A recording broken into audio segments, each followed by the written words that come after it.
So, no, I wouldn't say I have a passion for HR.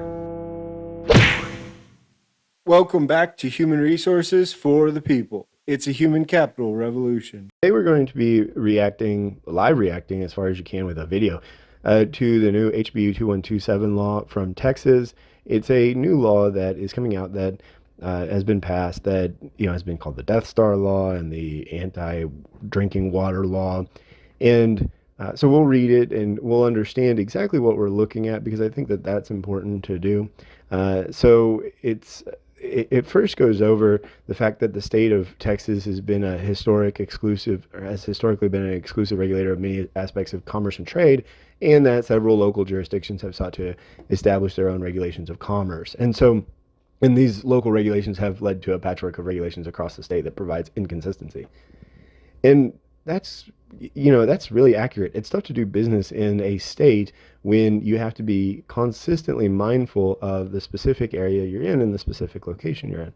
And I imagine that gets very tough. It's already tough enough to deal with the different states. I regularly see this idea that there's a hypocrisy or inconsistency with respect to conservatives, with the idea that conservatives, don't, or they love states' rights, but then they hate it when it comes to the local level, right? But that's not exactly what the states' rights proponents believe. So the Constitution provides for states' rights in the absence of the federal government. There is no provision for cities, for example, to have any rights under the Constitution, and that's the kind of crux of the argument with respect to the law. So it goes on and is amending agriculture code that says that it precludes municipalities or counties from adopting or enforcing an ordinance, order, rule, or policy in a field occupied by provision of this code unless explicitly authorized by statute. So it's overruling them on the agriculture code.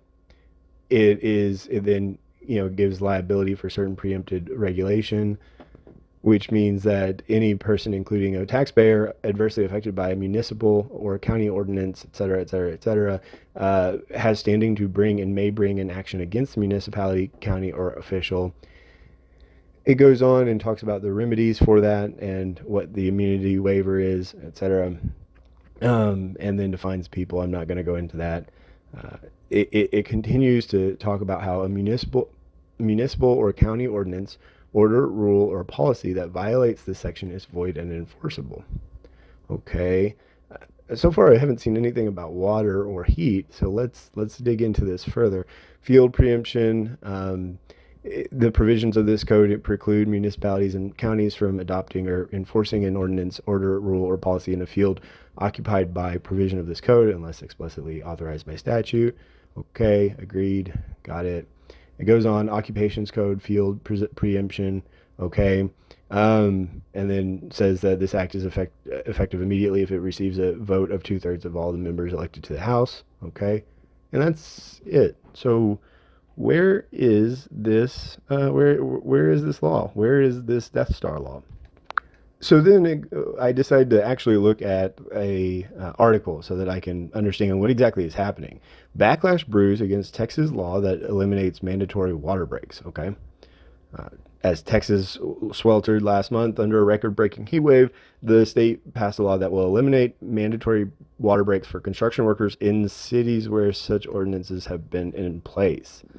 Okay, I don't Okay, well, so it's not. It sounds like it's not actually eliminating mandatory water breaks across Texas. It's eliminating it in special districts, right? So sure enough, strips construction workers in Austin and Dallas of the right to work water breaks every 4 hours and time to rest in the shade while on the job. Okay, well that's not exactly what I was sold. That wasn't the bill of gold, or that wasn't exactly the bill of sale that I received.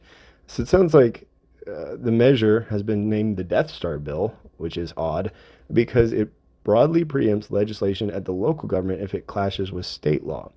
But there are so many situations where federal law it preempts, or most federal law preempts local law, and I don't think we call it the Death Star bill. And in fact, it covers exactly what I talked about. There's a whole bunch of local ordinances that are already in place including labor, business, and agriculture, and it creates uniformity across them, right? The legislation aims to address a patchwork of regulations. I don't really understand. So here it says Houston will fight so its residents retain their constitutional rights and have immediate local recourse to government. But that's never been the right. I mean, for example, we have very little local control in government, and it's certainly not in the Constitution.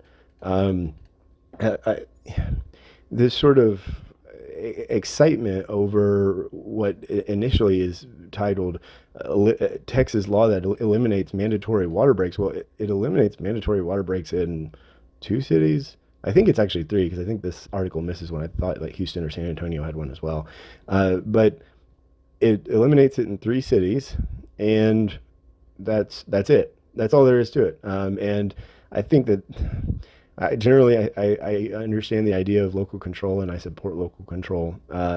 This isn't quite it. I mean, Texas is maintaining its local control over the city. If you wanted mandatory water breaks, then it should be enshrined in federal law.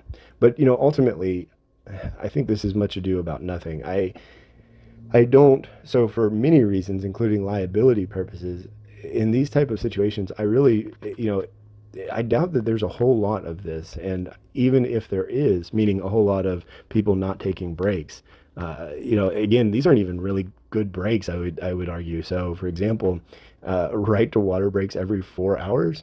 Like what? Like, that's not even that much.